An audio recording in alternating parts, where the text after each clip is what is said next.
Hi, welcome. Going fuzzy. I am Dana K. White. I am the author of Decluttering at the Speed of Life, and I don't know why my name is in blue. I'm not quite sure. I thought I had everything set up to be in pink, and somehow it's in blue now, which makes me go, am I in the right place? I am coming through on my own channel, right? Like I'm not accidentally logged into the Take Your House Back. I wouldn't be. Okay. Yes, welcome. Sorry about that for those of you who are joining me live and those of you who are coming and watching the replay, which these are always just replayed, meaning they just live on my YouTube channel. So, yeah, these are always available later. You can actually go back and watch almost 4 or 5 years worth of these that I do most Tuesdays, not every Tuesdays, but not every Tuesday. I am excited to be here. I just had a children's book that comes out on February 17th, and I am so excited, y'all. So just a little note, if you want to make sure you know when things are happening, because we have we're brainstorming our pre-order incentive, like bonuses kind of ideas, which I think y'all are going to be really excited about. If you are interested in making sure that you know when things are happening, the best way to do that is email. So you can get a copy of my 5-step decluttering process. Let me make sure y'all are not saying that you can't hear me. Okay. Yeah, you can hear me. Thank you. You can get a copy of my 5-step no mess decluttering process at aslobcomesclean.com/5. Thought it was up here. There we go. It's also linked here in the description of this video. That's the best way to make sure you don't miss something, right? Like I do try to talk about things here on the lives and put it in videos when I can, although I record all my videos over the summer. And so I'm not always able to do that in real time. But meaning last summer, I recorded everything for this coming school year. So anyway, so that you won't miss out on that when that comes along, because I'm super excited about some of the bonuses that we are putting out there. And I'm trying to incentivize you to buy one of these children's books for every kid in your life. So trying to make it like the more you buy, the more glad you'll be that you bought them. So anyway, let's see. Yay. So Gina in Alaska, you hardly ever, why is this in blue? It's supposed to be in pink. I don't understand what's going on here. Good morning from Alaska. I hardly ever catch a live. I have to be at work in an hour, so I'll be glad to be here for the beginning. I'm so glad that you're here. So glad you're able to be with us. Okay. I'm going to take some questions from those who are watching live. Came off of this meeting, so I didn't actually did not get to do my pre-asked questions ahead of time. Okay. Considering Christmas is coming, why don't you do more to promote your brilliant book, Jesus Doesn't Care About Your Messy House? Yeah, I get it. You can go to aslobcomesclean.com/Jesus. You can also search anywhere books are sold. Libraries. I did have somebody tell me their library wouldn't get it because it was religious. I don't know, whatever. But like ask your library if they can order it. Yeah, it's there. So I hope that you'll read it. So let's see. I feel like the no mess method wasn't working for me because I had plenty of empty space where I needed to add storage furniture to provide places to put things. Could you talk about how the no mess method might be the wrong approach? Well, no, because it's the right approach. But let's talk about your specific question and why you felt like it wasn't working for you and how to take this method and this approach, which obviously it is not the only way to declutter. If you can, if you have the mindset that allows you, which a lot of people do, right? Like a lot of naturally organized people have the mindset that allows them to pull everything out and stay completely focused because they can't stop until they're done. If that works for you, that is what you should do.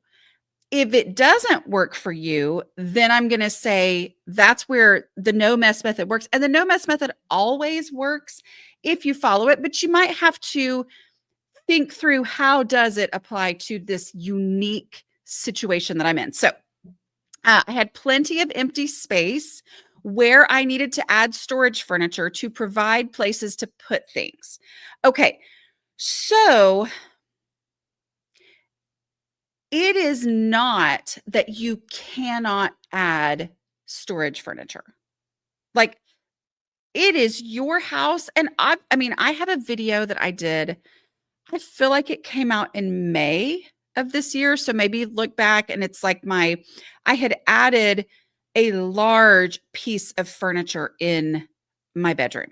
Okay. Because I needed that. Storage, it is not that you can't add storage and furniture and solutions. It's that is not the first step. Okay. And also to realize that is often like an organizing solution. And the no mess decluttering method is a decluttering process, which needs to be done before the organizing. Okay.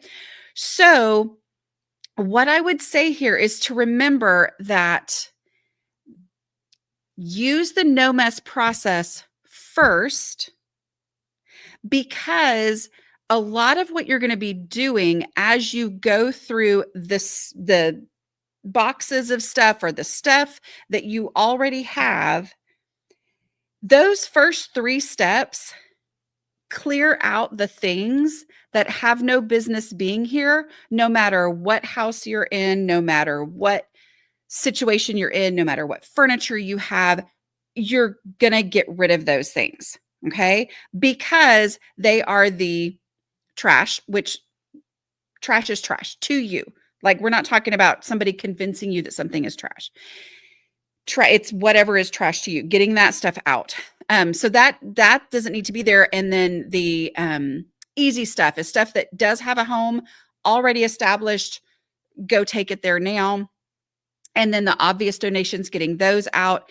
And then going through the 2 decluttering questions of, if I needed this item, where would I look for it first? Okay. And getting things to the actual place where they would go. Now, you might have, it would go here, if not, whatever. Like, the more you can get out, here's the problem.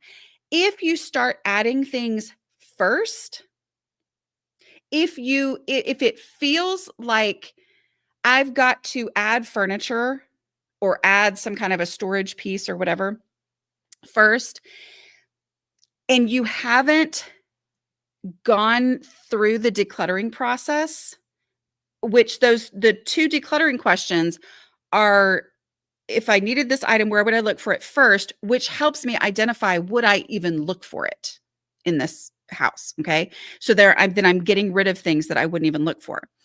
If I'm doing it and I haven't started the no mess process, if I haven't started decluttering yet, I am buying furniture to store things that I don't even want to store or need to store, right? And so going through the decluttering process first, which is something, it's imperfect in the beginning. Okay. Like, even if you're like, you know what, I'm going to go ahead and put this in the place where I would look for it first, even though I really want to get a better system there, or I want to get a piece of furniture there, but I don't have a piece of furniture there. So I'm going to go ahead and I'm going to put it in the place where I would look for it because I don't have that furniture there yet. Right. And I'm going to embrace the reality of that space, and I'm going to take something out, because when you go and you put it in this place where you'd look for it first, that, man, I wish I had a better chest of drawers to put this in, but I don't. So because I don't, where would I look for it first? Well, I would look for it here, and I go to put it there. And then if there's no space for it in this existing place to put things, then I look for trash or obvious donations, which if something is a trash or an obvious donation, it doesn't need to be in the house either, right? And so it helps me get things out and go ahead through the process. And then you'll really, truly understand what would work and what needs to be there. If you are truly down to, I have gotten rid of all of the trash and all of the easy stuff is in its home and it has a real home, and I've displaced other things that were obvious donations or trash, and I have really truly gone through and I've gotten rid of the obvious donations. If that has happened, I mean, then you might be at the place where you're ready to determine the furniture that would work, right? But if you are trying to do that before you have started the decluttering process, and I don't know your specific situation, right? But I do know that a lot of times when people ask questions like this, they are doing what I used to do, which is I used to try to play it all out in my brain, figure out how it was going to work, figure out what I was going to need before I actually took any action at all. And therefore, I was living not in the actual reality of the stuff and having gotten rid of the easy stuff and the obvious donations, all this stuff.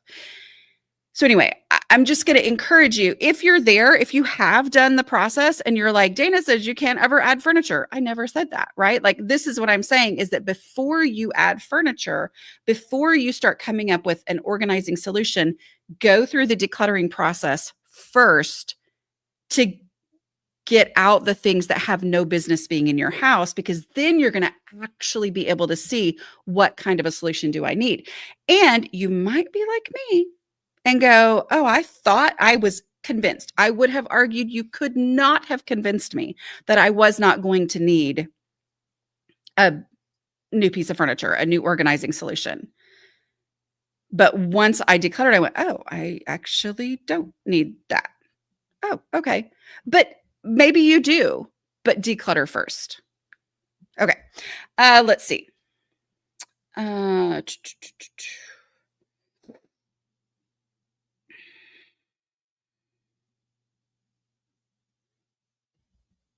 Okay, let's see. Okay, I'm getting a little more context here. I want willing. Maybe I wasn't willing to get rid of my shoes just because the only place to put them was in the walkway. I needed a shoe rack. Yeah. What I would do in this situation is take them to the place where you would look for shoes if the hallway was clear, if the walkway was clear. Okay. And go ahead and do the best that you can. The place where you envision the shoe rack going, put those shoes there and let those displace whatever is in that spot where you're imagining the shoe rack going. Let those displace that. So meaning this is the place where I would look for these shoes first. Someday I'm planning on getting a shoe rack, but I'm going to go ahead and do this. And then that is going to mean that this space, every time I put a pair of shoes here, I have to get something out, obvious, either trash, obvious donation, whatever, to clear this space where the shoe rack is going to go eventually. But even still, in this walkway where all the shoes are, start the process from the beginning. Go, are there any trash shoes here? Because what happens for me is I end up being like, if I'm not thinking through the process, I'm like, this is a shoe and this is the place where shoes are. And so it doesn't, like, I don't, but when I take the moment to say, are any of these shoes trash? When I look at it that way, I realize, oh, those have a floppy, the sole of it is flopping. And yeah, of course, those are trash. Oh, those are the ones that I walked through such and such. And then I never was willing to clean it. And I'm still not willing. That's trash. Right. Oh, if these are kids' shoes, those are the ones that are too small, whatever. Going through that. And then I'm like, oh, I was thinking I needed a shoe rack for 27 pairs of shoes just for me. And once I went through trash and maybe easy stuff, like maybe there's some formal shoes that, oh, well, actually, I looked for my formal shoes here, but they just ended up in this pile after I wore them for one formal event 2 years ago or whatever. Like, oh, okay, those go there. Oh, okay. Any obvious donations? Yeah, these hurt my feet, these blah, blah, blah. And all of a sudden, I've gone from thinking I needed a shoe rack for 27 shoes to realizing, oh, I actually I got rid of all but, 7 pairs here. Oh, that's a very different solution. That's why we declutter first. Okay. Or maybe, oh, this spot where I thought I needed a shoe rack, actually, it's plenty big enough for 7 pairs of shoes on the floor. And I'm not anti shoe rack because I know a lot of people love them, right? I will just say for me personally, I relate so much to what you're saying because I bought so many shoe racks over the years. I was convinced. I mean, like I lived in Asia for 2 years, right? And so we had in our furnished apartment, we had a fancy shoe rack where it flipped out like this and blah, blah, blah. And I always thought that was really cool. And so I bought one of those. When I moved to the US, I was like, obviously, I need a shoe rack. Well, the truth was, I'm sitting here going, did I ever actually put my shoes in the shoe rack when I lived in Asia? I don't know. But I hate touching shoes. I hate it. And I know hate is a strong word, and that describes how I feel about it. I don't like touching shoes because if I touch my shoes, I got to go wash my hands and all that. And so I realized that I don't like a shoe rack. I'd actually prefer to just have fewer shoes that can fit in that space, but on the ground, so I can just stick my foot in and not have to touch them unless they have to be touched, like they have to be tied or whatever. Okay. Let's see. Oh, I love it. You and your kids did your first 5-minute pickup yesterday. Even though you've been doing this for years, it was life-changing. I'm telling you what, those 5-minute pickups, they are life-changing. Let's see.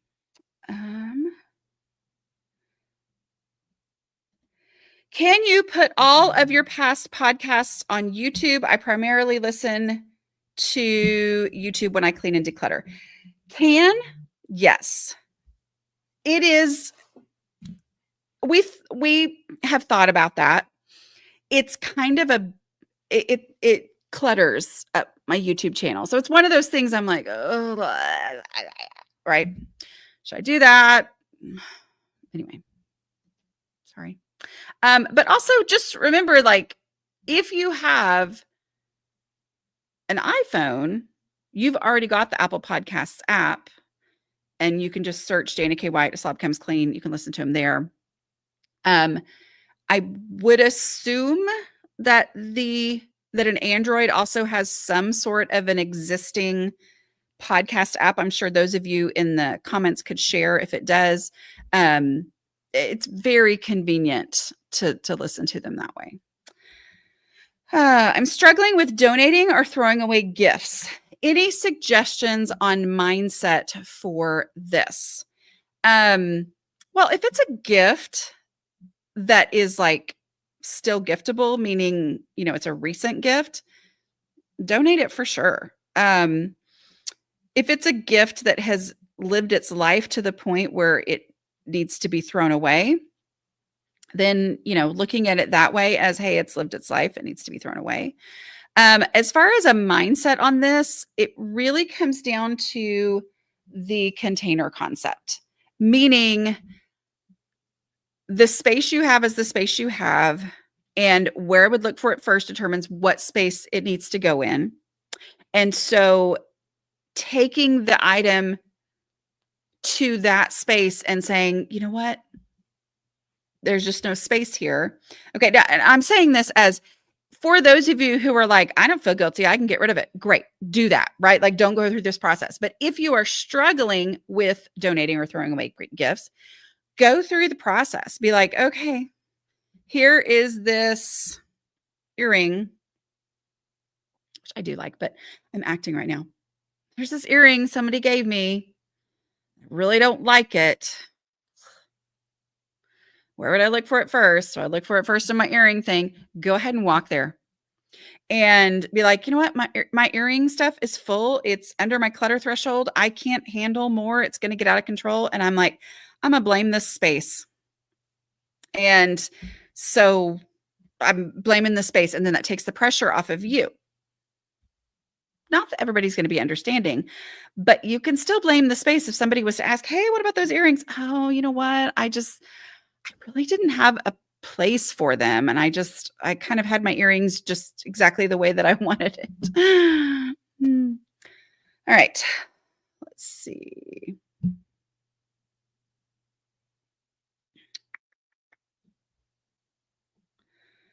Can you talk about a bit about, oh, we already talked about that. Okay. It's never the wrong approach. How do you deal with the aftermath of having people over? I put so much into getting ready for guests that cleaning after feels raw. I'm not sure you mean by that. Yeah, I totally get this because this is like, I have a cleaning person and I've shared that with y'all many times. So if this is the first time you're hearing it, I have videos talking about the realities of paying somebody to clean. But I have a friend who she and I have very different personalities, and she's amazing and lovely. And we actually have the same cleaning person, and she cleans for her on a Monday and she cleans for me on a Thursday. And I am just like, in my brain,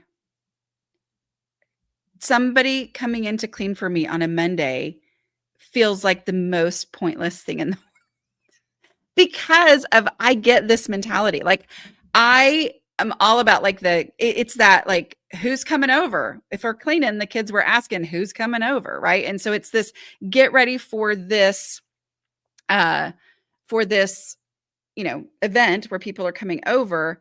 And then I would always feel like I put so much time and effort into them coming over. Don't I deserve to not have to not have to clean for a while?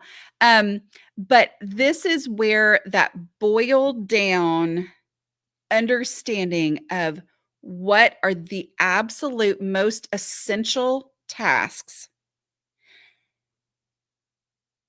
comes into play and makes it so helpful, right? Like knowing that doing the dishes is not part of cleaning the house. Okay. So if after people come in and you have a party, doing the dishes is not cleaning up after the party. It's just doing the dishes.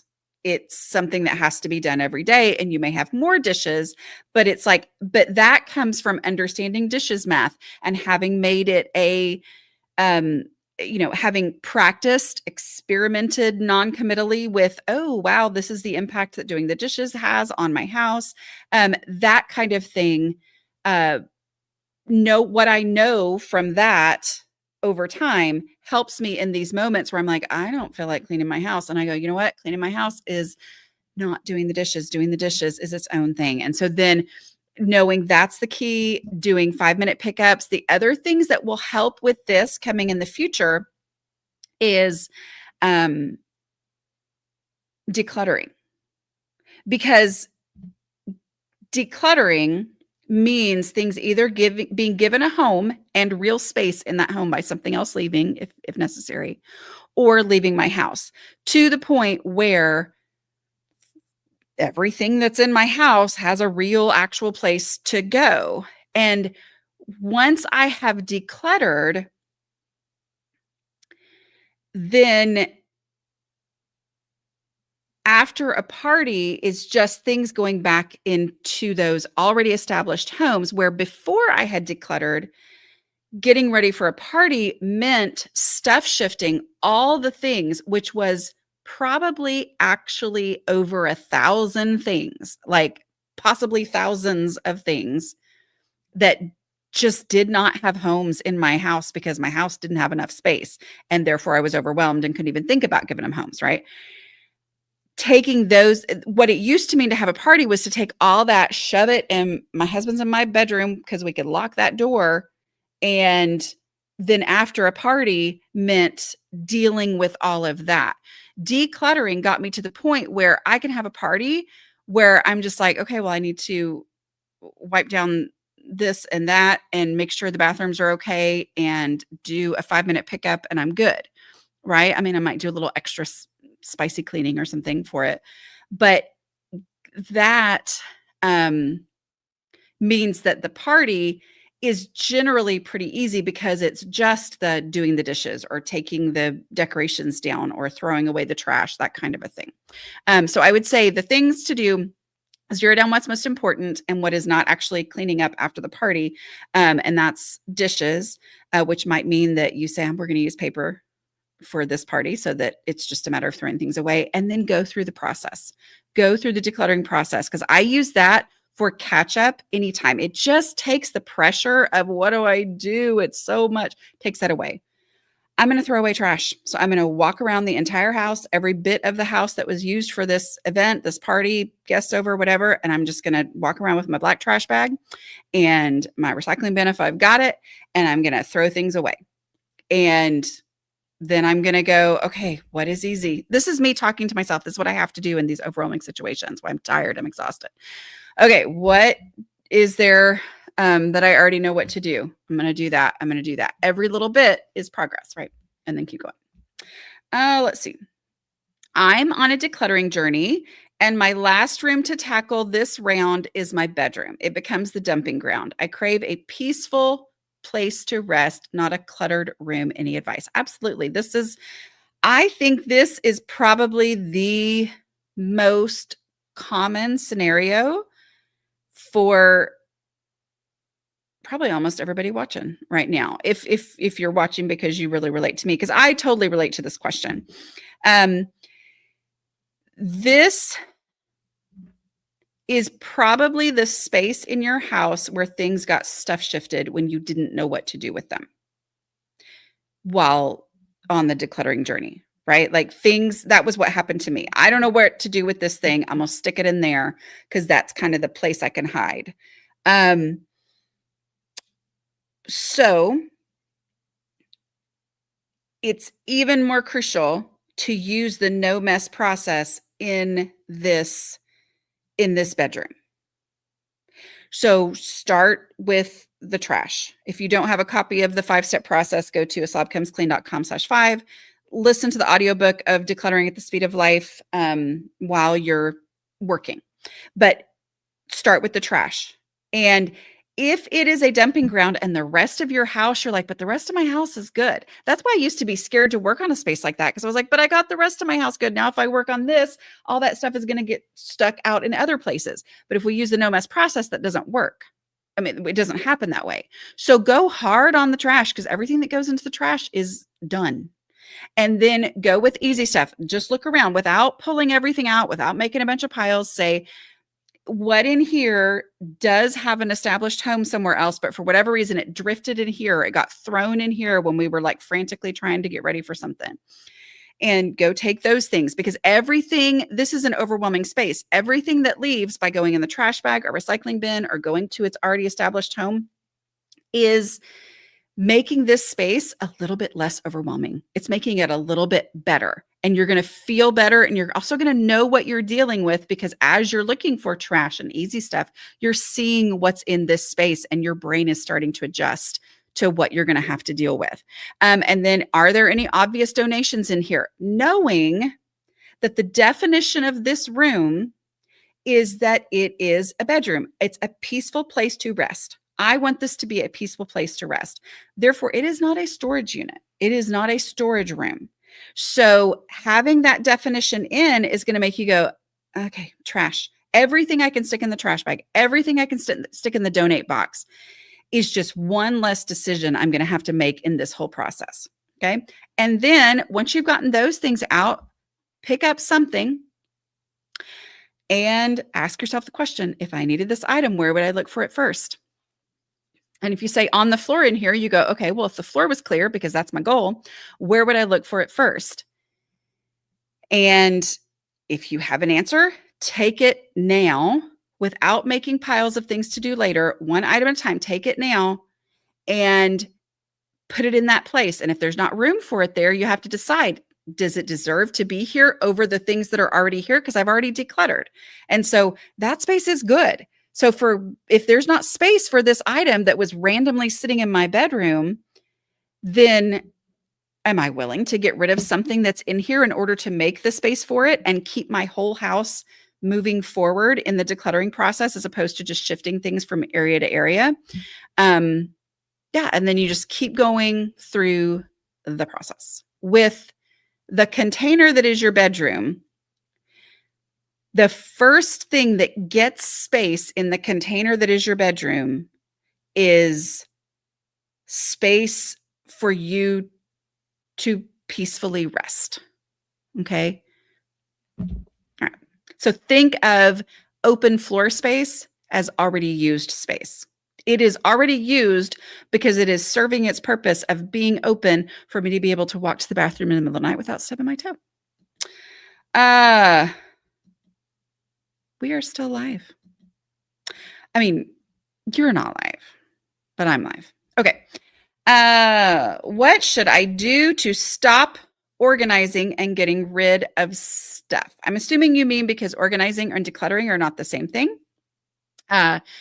What you should do is say, I am not organizing right now. I am just going to declutter. And so get a copy of my 5-step no mess decluttering process at aslobcomesclean.com/5. There it is. You can sign up for my newsletter. It's free. You'll get a copy of that. Follow that process. Okay.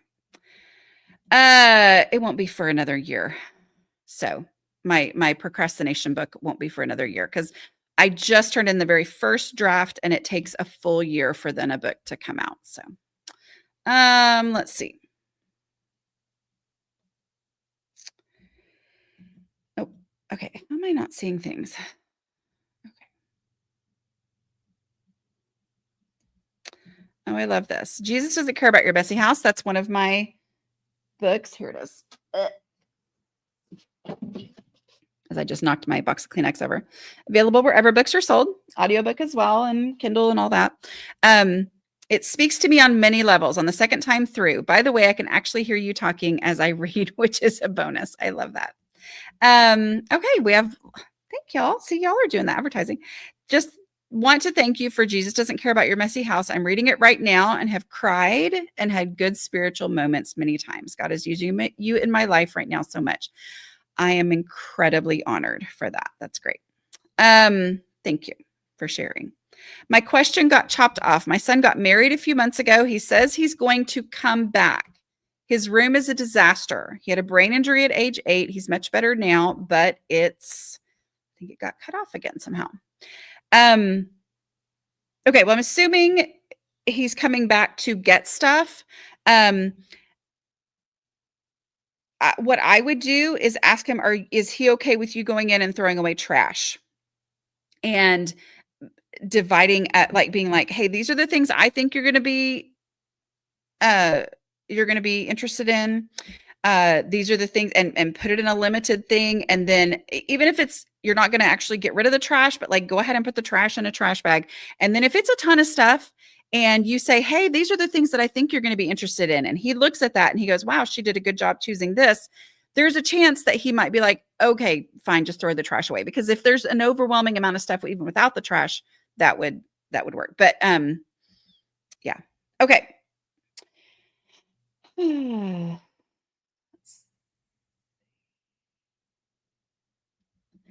How do I know if I actually have too small a space as opposed to having too much stuff? You declutter now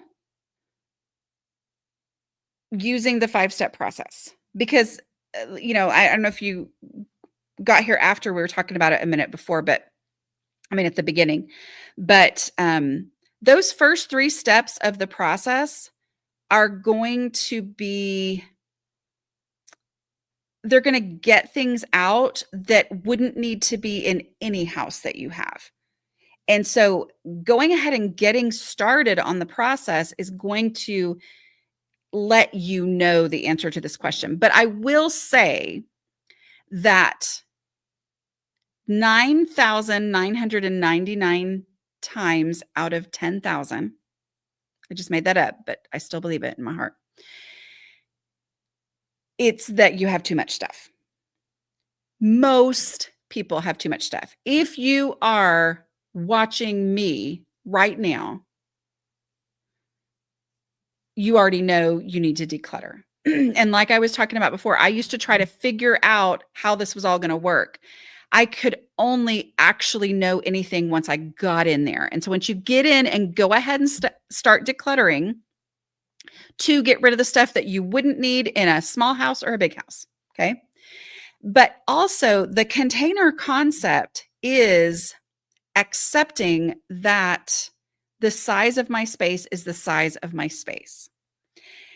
And if I try to keep more stuff than will fit in my space, there is no hope of my space ever being under control. And that acceptance then allows me to see things that I'm willing to get rid of. Because there's a lot of factors here too. Because what I find is a lot of times people will ask me questions like this, but getting a bigger space is not actually an option. Moving is not an option. Paying for a bigger house or a bigger apartment or whatever is not actually an option. And so the result of thinking that I need a bigger space often ends up being hopelessness. That was me. I mean, if you go watch my container concept video, I talk about how I was like, obviously I'm doomed to be disorganized forever because I can't afford a bigger house. Like that, thinking I needed a bigger house was the thing that made me feel doomed. It didn't help me because we couldn't get a bigger house. But when I started seeing every space in my home as a container, then I realized, oh, my house is actually, it literally felt like my house grew. I knew that technically it didn't, but it felt that way so hard. I mean, like I added square footage to my home by adding usable square footage to my home. So what I would say here, practice the container concept with something small. Instead of thinking of your overall house. If you have coffee cups on a shelf, say this is the shelf for coffee cups. I am going to, if it's already a jumbled mess, okay, I'm going to remove my least favorites until what's left, that what fits is only my very most favorites. I'm going to remove my least favorites. Go practice through that process. And when it hits you, oh, this makes decluttering so much easier. It helps me see my space and my stuff differently. That will then carry on to help answer this question. But not knowing the full situation, because obviously there could be other, but as a general rule, it's that for most people, it's that we have too much stuff. Space you have is the space you have. Okay, let's see. Oh, wait, what? So I was trying to, okay, I feel like we've already answered that one. Let's see. How to break out of just in case and finding the perfect place to donate mindsets. I just finished house painting and have lots of sample paints. Oh, yes. So just in case, the container concept answers that. If I needed sample paints, where would I look first for the sample paints? And I go take it there now. And that space where I would look for them first, I can't put sample paints in there if keeping sample paints means I don't have room for underwear, because we need underwear. Okay. So it's like my right now life, the things we actually use are the thing, they deserve space over the just in case. But that doesn't mean I can't keep a just in case.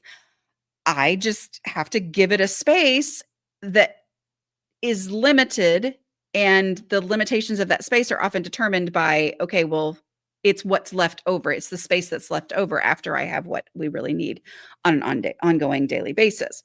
Okay, so this is the space. This cabinet here, the shelf here is the place where I would look for sample paints. Once you know that, that this is where I would look for sample paints, then all of your sample paints start to look different to you. And you realize, oh, okay, well, this is my favorite. Yeah, this is the one I can totally see myself using. Oh, yeah, I could see myself using that. Yes, I could see. And it just somehow sorts out because it's a limited space. And you put your favorite or the ones that are most likely to be ones that you would use in first. And then when that's full, then the other ones, it's not that you don't like them. It's not that you might not ever use them. It's that this is the space I have and that's what can fit. These things can't stay. Finding the perfect place to donate, the best way to if you can't just take my word for it, like taking my word for it would be me saying, I personally had to come to the point where I just give to whoever will take everything without me having to sort it. And like, I don't give to places that only take clothes or only take this or don't take this kind of item, whatever. Whoever will take all of it, that's who gets it. And I view that donation place as doing me a service as opposed to me doing them a service, right? Like donation places are overrun at this point. So if they will take my stuff, I am just grateful for the fact that they have taken it. So if you can take my word for it, take my word for it. It will speed up your decluttering process so much to just donate instead of trying to find the perfect place to donate. If you can't take my word for it, then what are you talking about? Are you talking about, oh, my blankets need to go to this specific amazing shelter that I heard about, but the shelter is an hour and a half away from me. But my friend on Facebook posts about the shelter and I really love their mission and what they do and how they do things. And so I really want to give it there. Okay, well, then go through the process of doing that. Either drive the hour and a half to go drop off those blankets or pack them up and take them to the post office and mail those blankets. And either way, you're going to go, I just spent this much in gas to go deliver blankets and that's great, but I just can't do it. And then you're going to be more willing to just put those blankets in with the, other donations that you do. Or you're going to be feeling great about it and you get to the post office and they tell you that it's $27 to mail these donations and you go, and that, so going through that process of go ahead and do it instead of letting it be this thing in your mind, that non-committal experimentation of I'm going to try it. I'm not saying I'm going to do it this way forever. I'm going to try it to see, instead of it just sitting in my house while I think of all the things I should be doing or could be doing differently. Okay.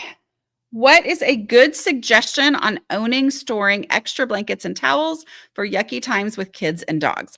The container concept. Okay, but I will say here, getting a laundry day, laundry day was how I truly caught up with laundry. If one load a day works for you, keep doing that. That's great. Like, don't change it. If one load a day is like never works for you the way it never worked for me, try laundry day. How to manage your home without losing your mind. I teach, and I have videos here, right, as well on YouTube, but I go through the whole everything about laundry day, what you need to know. Doing a laundry day meant that 6 days a week, my washing machine and dryer were available for emergencies, which then made emergencies less overwhelming because I knew that when they happened, because they happen, I could immediately go wash and dry that item. Instead of what used to happen, which is like, there was a load in there and I've got to rewash that or blah, blah, blah, whatever. It freed up for these emergency loads.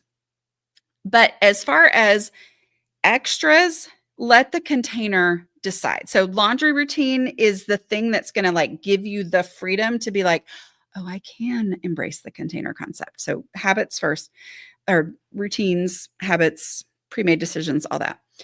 What was I talking about?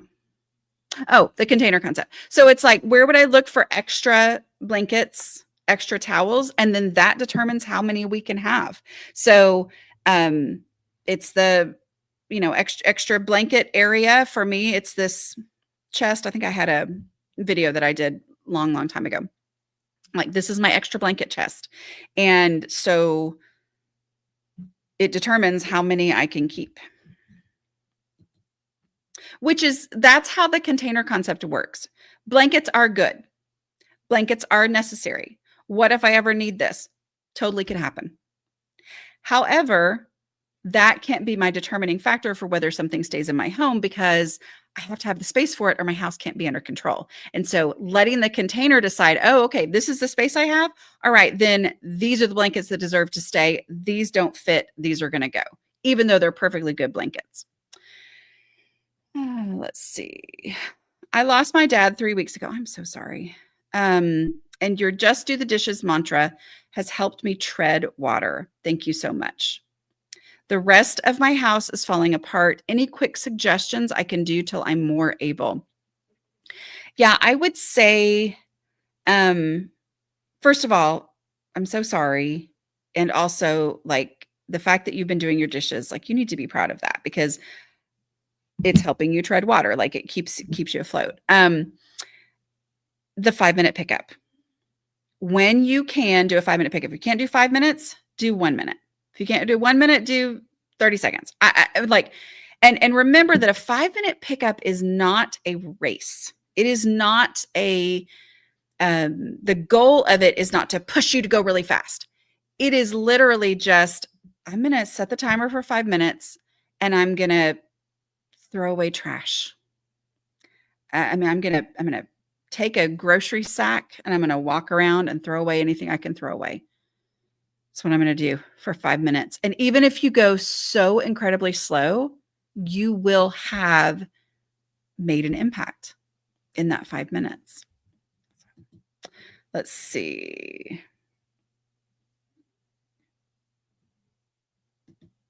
Do you have any strategies for big multi-step projects that feel overwhelming? I do, actually. Let's see. Sorry, I'm not yawning at you. It's me. I promise it's not you, it's me. Yeah. So first thing would be look, always look. Count looking as a valid step, meaning I am going to, with zero commitment to actually do anything about what I see, I am going to count it as a step to look through everything to do with this project. Okay. And then, so I see the second part of your question here. We just bought a house. I'm not sure I can 5-step or container concept painting or fixing leaks. Yeah. Like, go through and look, make your list of all the things, and then go through and say, what is the stuff that I already know how to do? And I already have the stuff to do it. I'm going to check things off and get those things done. That's going to start to build that momentum anyway. And there's a lot more to say there too, but those are a few things. I cannot handle lots of items, but my family gets annoyed when I put their stuff away. How do I try to keep low clutter in the main areas of the house without driving my family crazy? The 5-minute pickup is perfect for this because it's 5 focused minutes, and it is a great thing to involve the whole family on. Just know that in the beginning, it's not fun. And they're going to resist, and they're going to complain, and they're going to do everything. I mean, maybe your kids are perfect, but my kids are great. However, I know from experience, and I just know because I was a teacher and I worked with kids, right? Like, they're going to resist because they're going to hope that you're going to give up on this thing, right? But that 5-minute pickup is so powerful because I need everybody. I'm going to set the timer for 5 minutes, and I really do mean 5 minutes. Like, I'm actually going to stop at the end of 5 minutes, and we're going to all pick things up and put them away. And for those first several times, you're just going to be pointing things out and saying, go put that away. Oh, you don't know where it goes, even though you've had it for 10 years. And okay, you remind them where it goes and they go put it away, and like go through that process of proving that you only mean 5 minutes, proving that you're not actually just trying to trick them into getting ready for grandma to come over, like that process is huge. And then when you have that, it's like, okay, let's do a 5-minute pickup. Okay. Do you think clutter thresholds vary per room? I seem to have less clutter threshold in kitchen. Bathroom can't keep those functional. I can keep a lot of stuff organized and functional in bedrooms. Absolutely. Absolutely. This is why, when I talk about for a family, like people living together, the goal for shared spaces is to go with the lowest clutter threshold, meaning like whatever is the clutter threshold of out the lowest clutter threshold out of all the people who use this space, that's what we need to go with. Meaning, as a mom, it is a fruitless effort, futile battle, all those things. I'm only going to drive myself bananas if I try to have a super complicated system and have my family members who have low clutter thresholds keep up with that system. Instead, I just need to have less stuff, right? So absolutely your clutter threshold can vary per room because there's that's me. I mean, there's certain things I'm super into. And if you only saw that, you'd be like, wow, she's so organized. And then other things that I'm like, no, and I hear what you're saying too, like kitchen and bathroom, giving priority to space, not having anything in it for the purpose of function. Like I need to be able to function here and I need to have less stuff to be able to function. I'm not yawning at y'all. It's me. It's not you. Okay. Dana, the Lady Macbeth of shoes. Exactly. Let's see. Oh, my word. Caitlin says her 2-year-old is repeating everything I say currently. Your 2-year-old is going to love my children's book that comes out in February. Let's see. How do you handle decluttering common spaces in a multi-person household, particularly for things without a defined owner? Well, I kind of actually just said, let's see, obvious trash to one person might be needed by another, but getting everyone together to declutter at the same time is a logistical nightmare. I mean, it depends on who you are in this family, right? Like, are you the person who's kind of the one running the house? Okay, then that, determines some things. But I will say what I said earlier about the lowest common clutter threshold. Like, if this is somebody's thing that they actually need, well, then, and it doesn't need to be out here, then it needs to be where they would look for it first without it being out here. Let's see.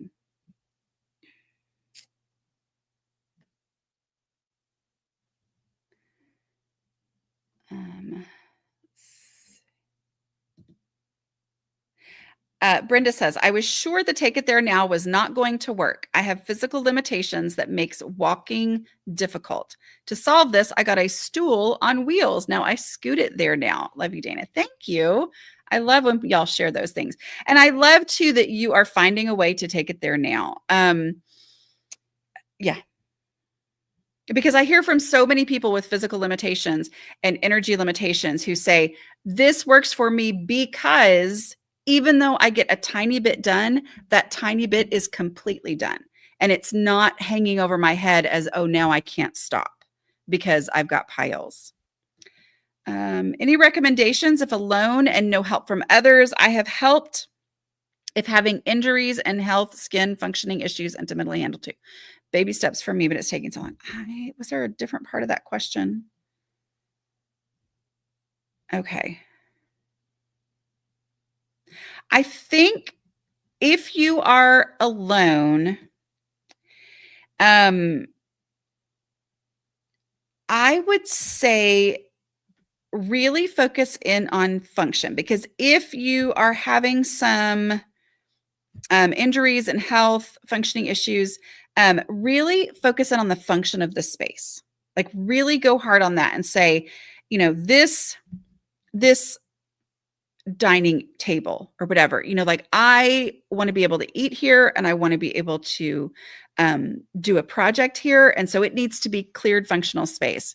And go hard on trash, because you can work from a seated position with the trash bag, a recycling bin if you have it, and if you're able to get it, close enough, but a trash bag, and just put things in there, and then those things are done. And I know it can still be hard because you have to get that outside and however that works for you. But